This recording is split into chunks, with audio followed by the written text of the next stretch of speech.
Daniel, you're working too much again. And I laughed because I thought love could survive anything. Just one more week. One more week, I told her. The project ends Friday. After that, I'm yours. You always say that, she replied, forcing a smile. I mean it, I said, setting my keys on the counter. This house, our future, all of it, I'm doing this for us. She nodded. I know. I kissed her forehead. You don't sound like you know. I'm just tired, she said. Long day. Same, I answered. Want to order pizza? Sure. The house felt warm then. Lived in. Safe. The small place wasn't much, but it was ours. Silence almost never lived there. The TV was always on. Music always playing. Someone always talking. I love that. Ryan walked in from the hallway. Hey man. You back early? Not really, I said. Still late. How's the job search? He shrugged. Had an interview today. Emma said, that's good. Ryan nodded. Yeah. Thanks for letting me stay, Daniel. You're my brother, I said. You don't even have to say that. I still should, he replied. Don't, I said. Family sticks together. Emma added, we're glad you're here. Her voice sounded distant. I noticed it but didn't push. We ate on the couch. Pizza on paper plates. Ryan told a story about his interview. Emma laughed at the right moments but kept checking her phone. I said, everything okay? Yeah, she said quickly. Just work stuff. Your job's killing you, I told her. You should quit. She smiled weakly. And let you carry everything alone? No. I'd do it, I said. You know I would. I know, she replied. Ryan said, you're lucky, man. Not many couples talk like that. Emma didn't look at me when he said it. Later I said, I'm heading to the shower. Emma said, I'll clean up. Ryan said, I'll help. I paused. Nah, I got it after. They both nodded. I didn't know why the moment felt strange. In the bedroom I checked my phone. 3 missed calls from my boss. I sighed. I walked back out. I have to take this, I said. Emma frowned. Now. Just 5 minutes. Outside my boss said, Daniel, the steel delivery is late. We need you at the site early tomorrow. I'll be there, I said. When I went back inside, the kitchen was clean. Ryan was gone. Emma sat on the couch scrolling. You didn't let me help, I said. You needed the call, she replied. I sat beside her. Come here. She leaned into me but her body felt tense. You okay? I asked. Just tired, she said again. You keep saying that. Because it's true. I kissed her temple. This will all be worth it. She whispered, I hope so. I laughed. What kind of answer is that? She didn't reply. Before bed I said, I love you. I love you too, she said. I believed her. In the dark, she turned away from me. I stared at the ceiling and thought about the new kitchen I wanted to build for her, the trip I promised, the life we were building brick by brick with my late nights and early mornings. The house was quiet. That almost never happened. I should have noticed. The next morning Ryan said, heading out. Good luck, I told him. Emma said, drive safe. He paused. Thanks. After he left, Emma stood by the sink too long. You sure you're okay? I asked. She forced a smile. I'm just stressed, Daniel. Everything's fine. I wrapped my arms around her. We're fine. We always will be. She didn't say anything. I went to work believing every word I'd spoken. The morning started with Emma saying, You're leaving already? I'm late, I replied. Big inspection today. You said that yesterday. I know. Tonight's different. She nodded but didn't smile. Drive safe. Ryan stood near the door tying his shoes. He didn't look at me. Hey, I said. Interview today, right? Yeah. Good luck. Thanks. He left without another word. At work I kept thinking about the silence in the kitchen. When I got home that evening, Emma was cooking. No music. No TV. You okay? I asked. Just tired. Still? Daniel, not everything is about you. That stung. I didn't say it was. She sighed. Sorry? Long day. Ryan came in and went straight to the hallway. Dinner in 10, Emma called. Okay, he answered from somewhere far away. We ate quietly. I said, How was the interview? Ryan shrugged. Fine. That's it. Yeah. Emma said, Some days are just like that. I nodded. Mine was hell. Neither replied. After dinner I said, Mia texted me. She's coming by. Emma's fork paused. When? Now. A few minutes later Mia stood in the doorway. Hey Daniel. Hey. Come in. She hugged me and whispered, You okay? Yeah. Why? She pulled back and looked at Emma. The look lasted too long. Emma said, What? Nothing, Mia replied. Just tired. We sat in the living room. Mia asked, Work still crazy? Always. Emma, you surviving? Barely, Emma said. Mia's eyes went to the hallway. Where's Ryan? In his room, Emma answered. Mia nodded slowly. Then she looked at me again. Something heavy sat in her eyes. I laughed. What is that face? She forced a smile. You ever feel like things change without permission? Every day. Yeah, she said. Every day. When she left, she hugged me again. This time she whispered, Take care of your heart. I stood there confused. That night I said to Emma, Did I do something wrong? No. Then why does it feel like I did? Because you overthink. I don't. You do. I went to the bedroom and set my phone on the dresser. Emma changed in the bathroom. When she came out, she slipped into bed. I reached for her hand. She pulled it back. I'm tired. So am I. Daniel. I know.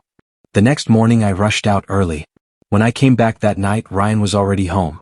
Hey, I said. He stared at the TV. Hey. Emma came from the kitchen. You eat? Not yet. Food's ready. I noticed something then. Emma's hand was bare. Where's your ring? I asked. She froze. I took it off to wash dishes. You never do that. She shrugged. I did today. Okay. Later, while I showered, I left my phone on the counter. When I came out, Emma had put it in the bedroom. Why'd you move it? It was buzzing. From who? She hesitated. Your boss. I didn't argue.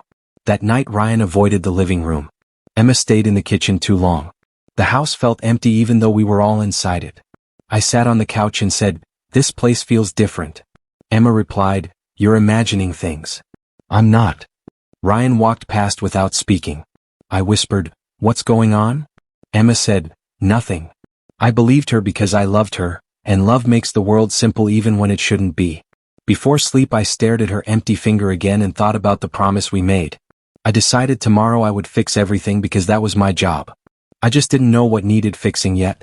I told myself trust builds homes and doubt destroys them, so I chose trust even when my chest felt heavy and my mind warned me quietly that storms arrive before rain, but I still believed love would hold forever even if everything around me seemed suddenly fragile inside. I came home 2 hours early. I didn't plan it. The site shut down after a safety issue and my boss waved everyone out. I drove home thinking Emma would be surprised, thinking maybe I'd finally prove I could be present. When I opened the door, the house was silent. No TV. No music. No voices. Emma? I called. Nothing. I stepped inside. My boots sounded too loud on the floor. My chest tightened. The house never felt like this.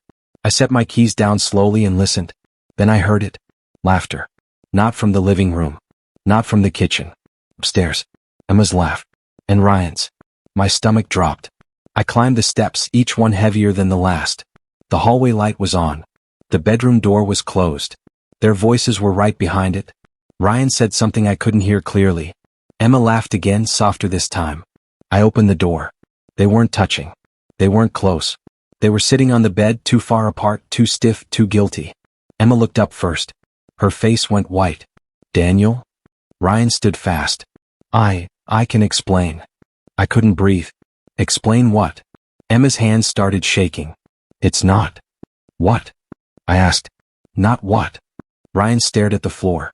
I stepped inside and closed the door behind me. Why does my house sound empty downstairs and full up here? Emma's voice broke. Please. Please what? Ryan finally looked at me. His eyes were red. It wasn't supposed to happen.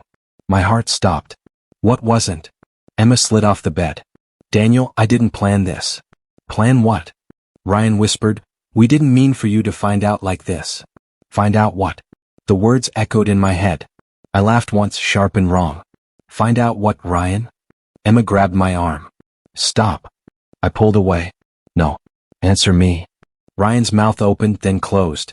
Emma collapsed onto the bed and started crying. That sound ripped through me. Emma, I said. Look at me. She shook her head. I can't. Look at me. She did. Her eyes were full of something I had never seen before. Guilt. I whispered, "How long?" She sobbed. "Daniel, please." "How long?" Ryan said, "A few weeks." My ears rang. "A few weeks."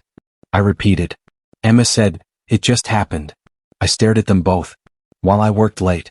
While I built this life. While I trusted you. Emma tried to touch me. "I'm sorry." Ryan said, "I swear I didn't want this." I backed away. "You lived in my house." He whispered, "I know." "You ate my food. You sat at my table." "I know." "You listened to me talk about her." Emma said, "Stop." I laughed again, louder this time. "Stop? You're telling me to stop." She cried harder. "I never wanted to hurt you." I shook my head. "You already did." Ryan said, "I'll leave." "Good," I said. "Leave." He stepped toward the door. Emma said, "Ryan, wait." I snapped, "Don't." They both froze. My chest burned. My hand shook. My head felt like it was splitting open. I whispered, "How could you?" Emma whispered, "I was lonely. I was working. You were never here. I was building us." She cried, "I needed you." Ryan said, "This is my fault." I looked at him. "You're my brother." He dropped his head. I pressed my palms against my face. "I trusted both of you." Emma slid down the bed and sat on the floor. "Daniel, I'll do anything." I lowered my hands. "You already did." Silence swallowed the room. I walked out. Behind me, Emma called my name. I didn't turn around. Downstairs, the house felt hollow. The walls felt wrong. The air felt heavy. I sat on the couch and stared at nothing. My phone buzzed. I didn't look. I thought about every late night. Every promise. Every time I said trust matters. I thought about the ring, the silence, the looks. I stood up and walked to the door. Emma's footsteps came down the stairs. "Daniel."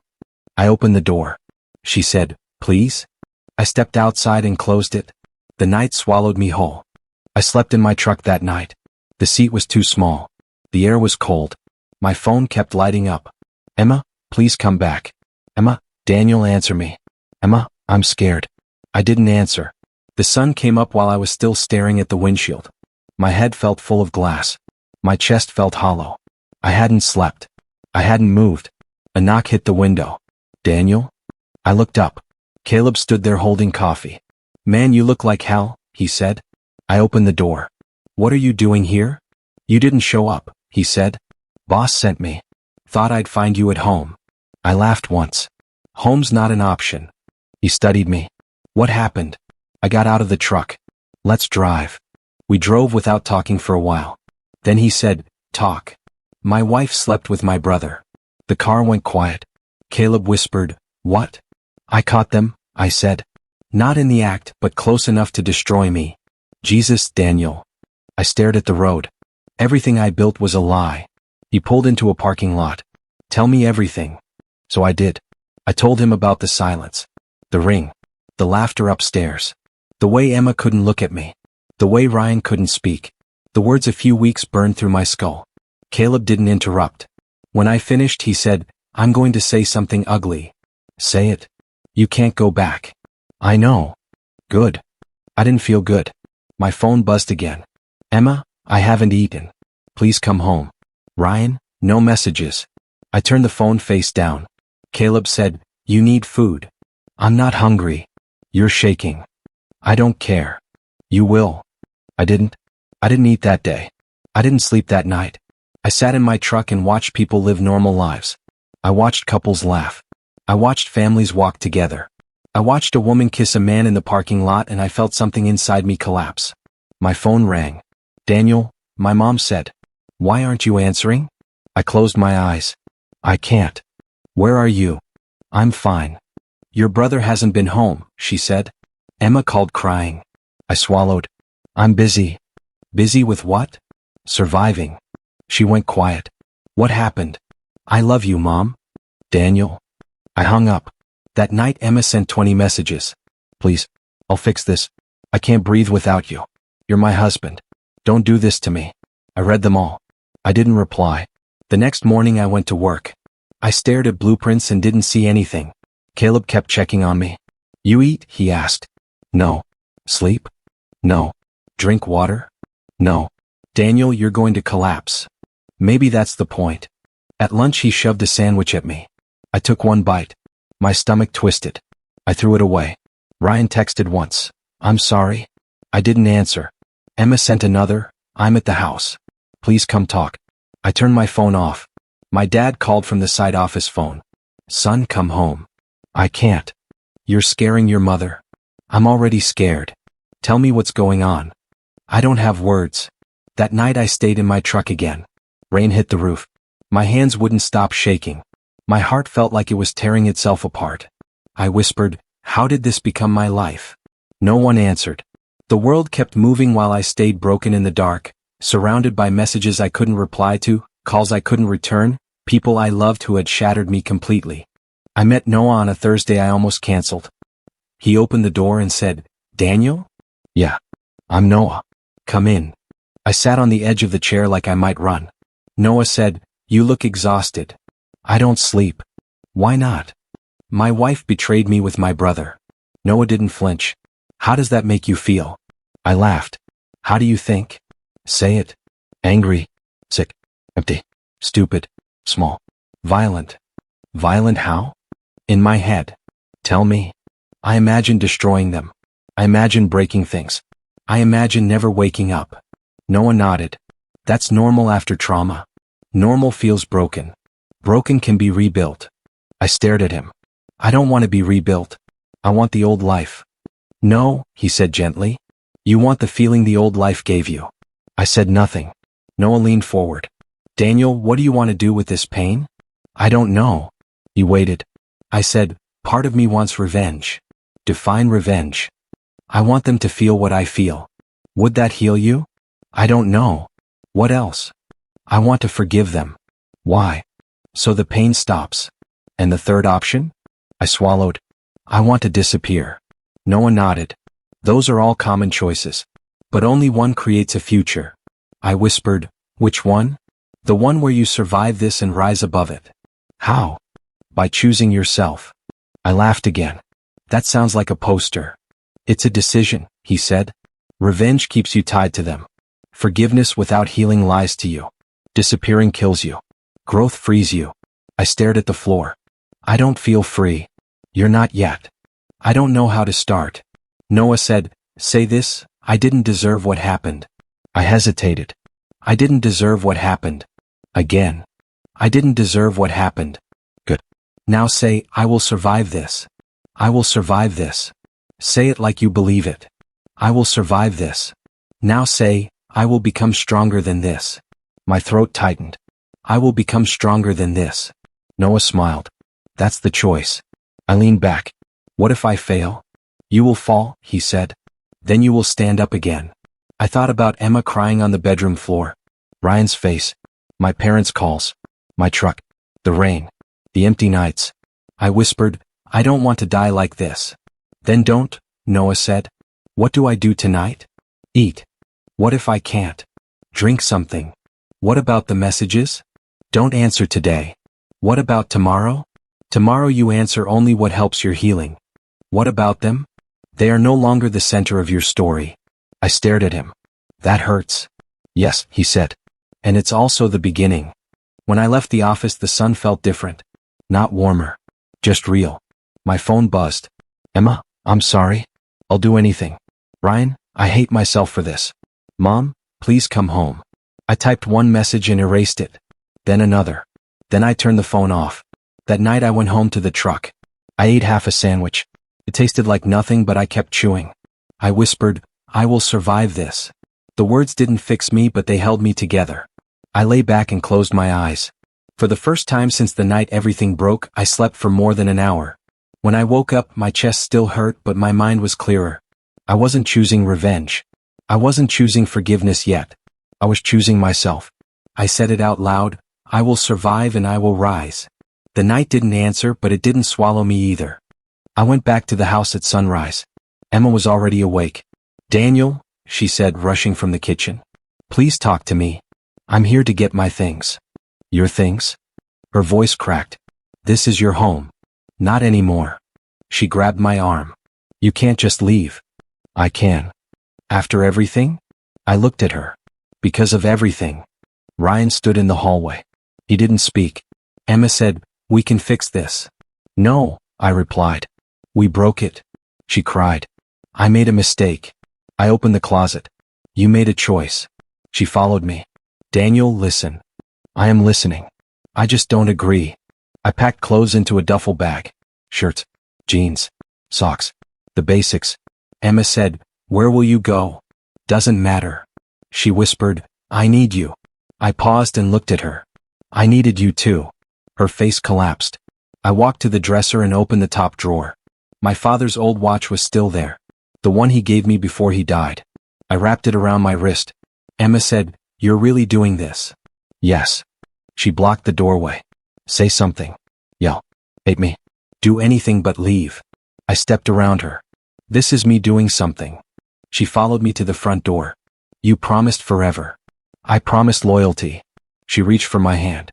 "Please." I pulled away. "Goodbye, Emma." Outside, the air felt lighter.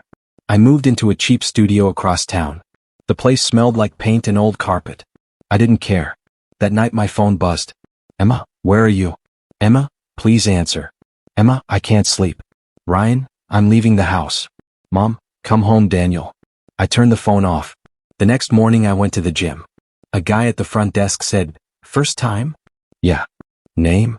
"Daniel." "Welcome, Daniel." The weights felt heavy. My arms shook. Sweat burned my eyes. A trainer said, "Push." "I am." Again. I did. At work I stayed late. Caleb noticed. "New schedule?" he asked. "New life." "You eating?" "Trying." "Sleeping?" "Sometimes." He nodded. "That's a start." After work I went to therapy. Noah said, "How does it feel?" I said, "Quiet." "That's good." "It's lonely." "That's honest." "Is this working?" "Yes," he said. "You're choosing yourself." At night the silence wrapped around me. No arguing. No crying. No lies. Emma sent messages every day. "I'm sorry. I miss you. We can start over. Please come home." I never replied. Ryan stopped messaging. Mom called from different numbers. I didn't answer. I ran in the mornings. Lifted in the evenings. Worked until my hands hurt. Talked to Noah once a week. Ate when I remembered. Slept when I could. The silence stopped being empty. It became strong. One night Emma showed up at the gym. "Daniel," she said, tears in her eyes. I wiped sweat from my face. "You shouldn't be here. I just need 5 minutes." "No. Please." People stared. I lowered my voice. "This is not the place." "Then where?" "Nowhere," I said. "Not anymore." She cried. "I ruined everything." "Yes," I replied. "And I'm building something new." She whispered, "Without me." I nodded. "Without you." She stood there shaking. I walked past her and kept moving. That was the moment I knew. I wasn't running. I was rising. The silence behind me didn't chase. It followed like armor. I didn't want to know. I told Evelyn over the phone, "I don't want details." "You'll want this eventually," she said. I sighed. "Fine. Give me the summary." She hesitated. "Emma, she's falling apart. Ryan too." "What do you mean?" "They're fighting. All the time. Screaming. Crying. Ryan lost another job today." I gripped the phone tighter. "Again?" "Yeah. They can't keep anything. And Emma's friends, they're starting to avoid her." I let the silence grow. "Sounds like they're losing everything." "Exactly," Evelyn said softly. "It's messy." "I don't care." "You sound calm." "I'm not calm." I stared out the window of my small apartment, feeling nothing and everything at once. "I don't want this to touch me." "It already has," she said. I'm not involved anymore. I'm moving forward." "You're stronger than them," Evelyn said. "You don't have to see them to watch what happens." I swallowed. "Tell me more." She sighed. "Emma cries herself to sleep most nights. Ryan's job history is shrinking fast. He can't even hold a temp job. Emma's social life is gone. Her friends won't answer texts, won't meet up. She's alone." "Good," I said louder than I intended. "Daniel?" Evelyn's voice softened. "I know it feels strange. But it's karma. It's slow. They're feeling what they caused." I laughed, bitter. "I didn't wish it. I didn't want this. No one wants this, Daniel. But it's happening anyway." I paced the small living room.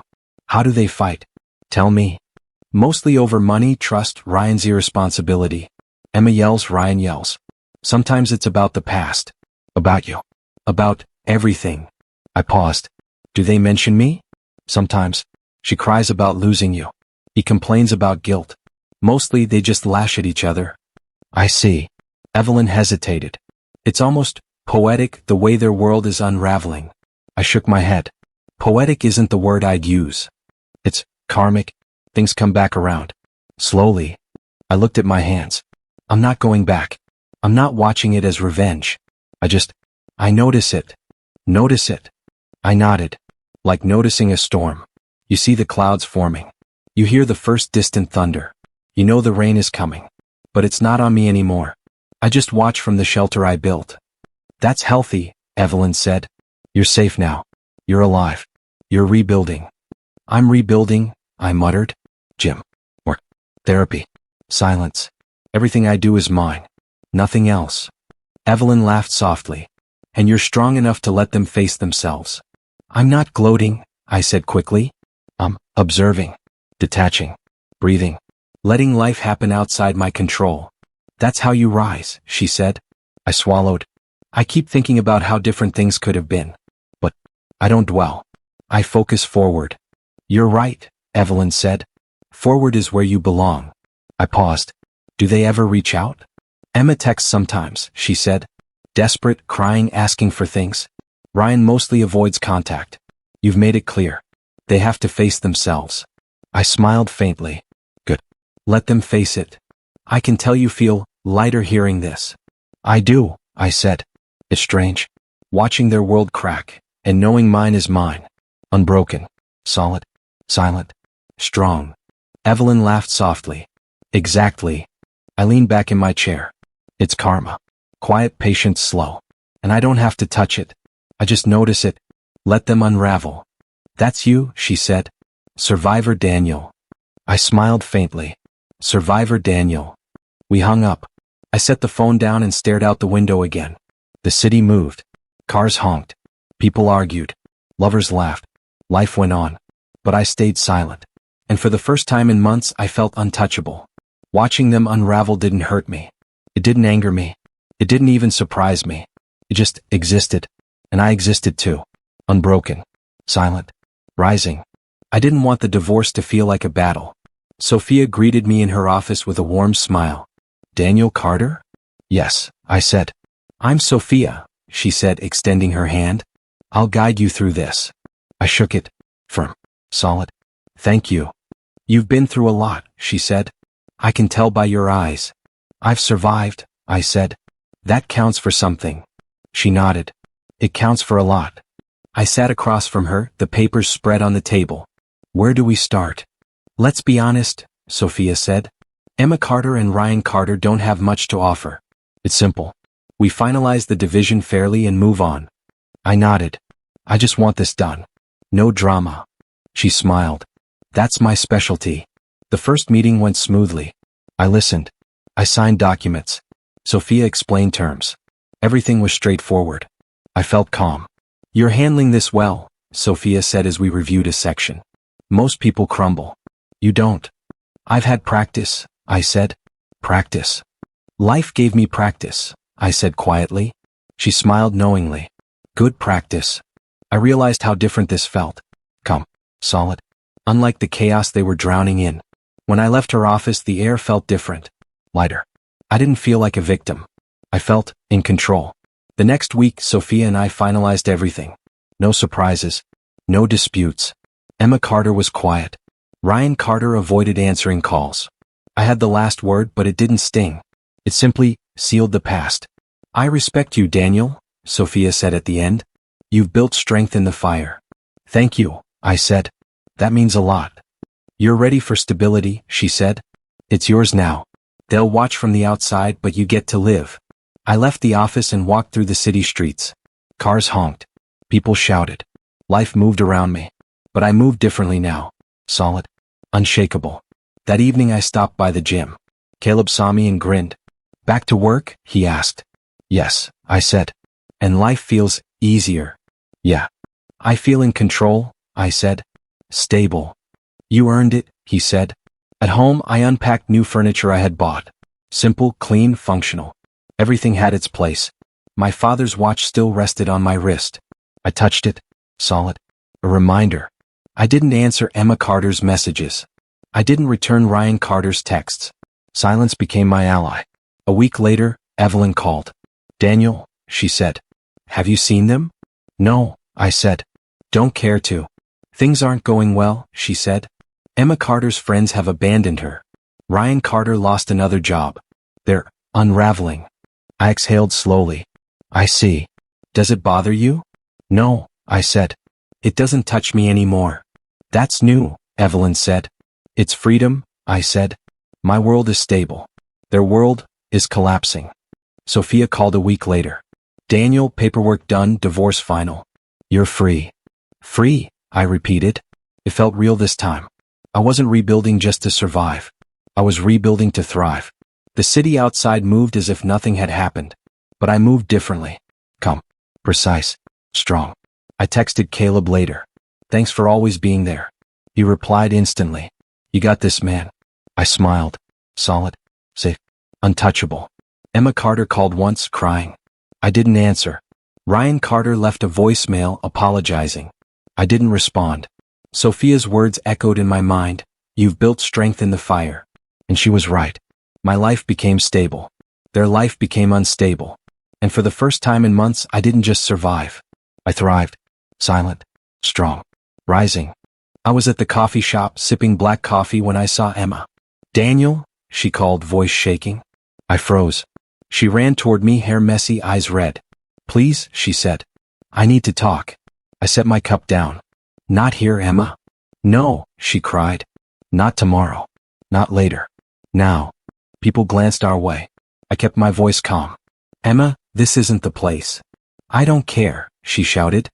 "I've lost everything. Ryan has lost everything. I've lost you. Please, please." I took a breath. "Emma, listen. I've moved on. I'm not coming back. I'm not forgiving yet. I have to choose myself." Her hands trembled. "I know I made mistakes, but I love you. We can fix this." I shook my head. "You broke trust. You broke family. You can't fix that with words." Tears ran down her cheeks. "Daniel, please. I'll do anything." I swallowed. My chest ached. Part of me wanted to run to her. Part of me wanted to scream at her. Part of me wanted to disappear. But I didn't. "I can't," I said. "I won't." She dropped to her knees in the middle of the shop. People stared. "Please, don't leave me." I knelt slightly to meet her eyes. "I'm not leaving to hurt you. I'm leaving because I need myself. I need to heal.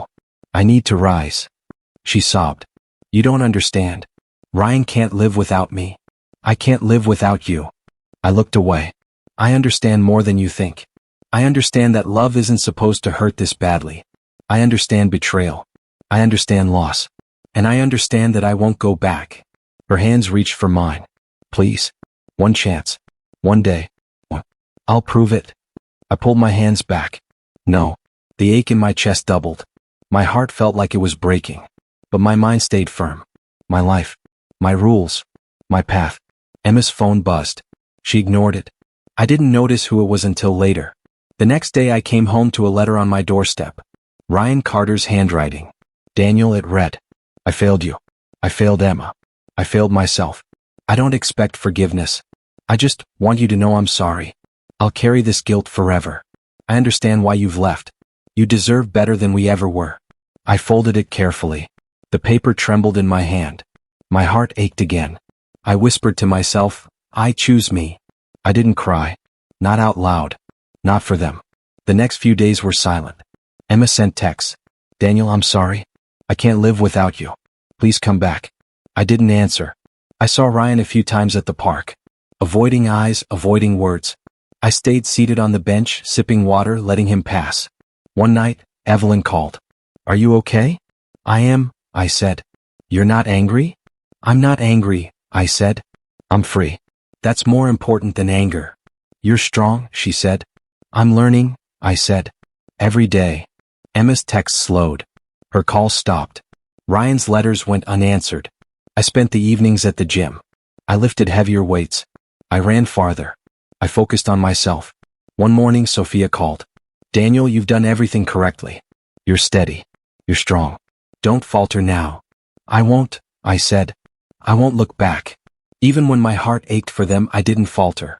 Even when Emma's tears haunted me in the quiet moments, I didn't falter. Even when Ryan's apology letter burned in my hand, I didn't falter. Because I chose me. Silence became my armor. Strength became my shield. Freedom became my companion. I walked past the city streets, calm and steady, chest high. People moved around me, life buzzing in every direction. I didn't look back. I didn't turn. I just moved forward. I whispered to myself, I choose me. And for the first time in a long time, I meant it. No regrets. No hesitation. Only forward. Only rising. Only me. I hadn't heard from Ryan Carter in days. Then Evelyn called. Daniel, she said, voice tight. You need to know. Ryan, he's spiraling. What happened? He lost his job again. He's drinking. Emma's, she's losing everything. Friends, money, her support network. She's begging for help. I exhaled slowly. I expected chaos, but not this fast. Fast or slow, Evelyn said, karma's moving. And your parents, they found out. What? They know about what Emma and Ryan did. I felt my chest tighten. How bad? They're disappointed. Angry. They feel betrayed, Daniel. But they called you first. Wanted to hear your side before confronting anyone. I ran my hands through my hair. I don't know what to say. Say the truth, she said. You've always done that. I nodded, though she couldn't see it. I will. The next evening, my parents came by my apartment. Daniel, my mother said softly. Are you okay? I am, I said. Stronger than okay. Can we talk? My father asked. I gestured to the couch. Yes. They sat. I sat across from them. I need to tell you the truth. About Emma. About Ryan. About what happened while I was working late. My mother's hands tightened. Go on. I told them everything. The betrayal. The secrecy. The lies. How I found out. How I left. How I've been rebuilding myself. My father shook his head slowly. I can't believe it. I can, I said. I lived it. They didn't speak for a moment. My mother's eyes filled with tears. Daniel, we're so sorry. We should have seen, we should have been there. You were? I said softly. You're here now. They nodded. Silence filled the room. Later, Evelyn texted. Ryan's reached rock bottom. Emma's losing her apartment. Their friends have stopped calling. She's begging him and he can't respond. The fall is real. I read it, my heart aching, but not for me. For them? A little. Mostly relief. I went to the gym that night. The weights felt lighter, my muscles stronger. My father's watch glinted under the fluorescent lights. A reminder. Solid. Anchored. Caleb noticed. You look different, Daniel. I am, I said. Stable. Solid. No one can touch me now. You earned it, he said. The next morning, Emma sent messages. Daniel, help. Please. Ryan's drinking. I'm losing everything. I can't do this alone. I didn't answer. Ryan left a voicemail that night. His voice shook. Daniel, I don't know what to do. I've ruined everything. I'm so sorry. I know you hate me. I just wanted to say I'm sorry. I listened. My chest ached. But I didn't falter. Because I had chosen me. Because I had built myself stronger. The following week, my parents called again. Daniel, my father said. We're here. We support you. Always. I know, I said. And I appreciate it. But I built my own life. One I won't let anyone break again. You're proud of yourself, my mother whispered. I am, I said. I walked past the park where Ryan had been seen drinking. Empty bottles, broken swings. A world crumbling. Their world. Not mine. I went home, made dinner for myself. Ate slowly. Savored it. No messages. No chaos. Silence. My apartment was calm. My chest felt light. My heart felt steady. The fall of others didn't lift me. My strength did. Emma lost her friends. Ryan lost his job. Their world cracked. But I wasn't broken anymore. I was free. I was solid. I was rising. I whispered to myself, I am stronger. And I truly believed it. Silent. Stable. Untouchable. I woke up to the soft sunlight streaming through the apartment window. The room was quiet. Safe. Mine. I stretched and glanced at my father's watch on my wrist. Solid. Steady. A reminder.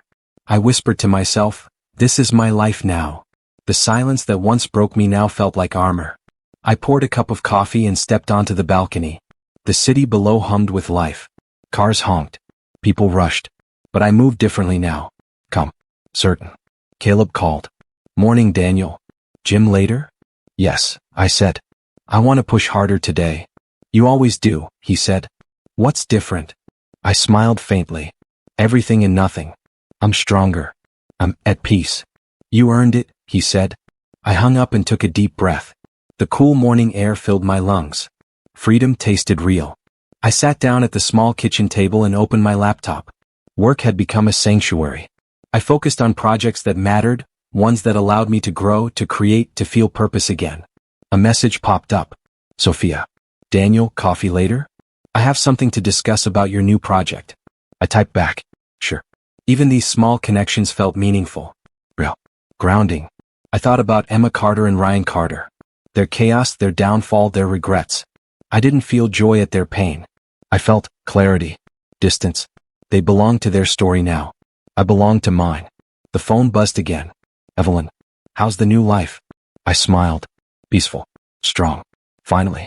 She replied instantly. Good. You deserve it. I sipped my coffee.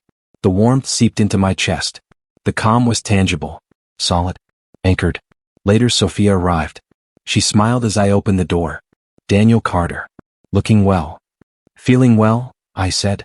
We sat, drank coffee, and discussed projects. But I noticed something. My thoughts were clear. My focus sharp. My mind wasn't clouded by betrayal or heartbreak. It was free. You've changed, Sophia said quietly. More grounded. More confident. Peaceful. I've learned, I said. Pain teaches if you let it. I've learned to rise. To protect myself. To build rather than break. She nodded. That's why you're ready for this new chapter. I realized she was right. This chapter wasn't about survival. It was about life. Purpose. Growth. Strength. I walked home as the sun set, city lights glowing warmly. People passed by, laughing, talking.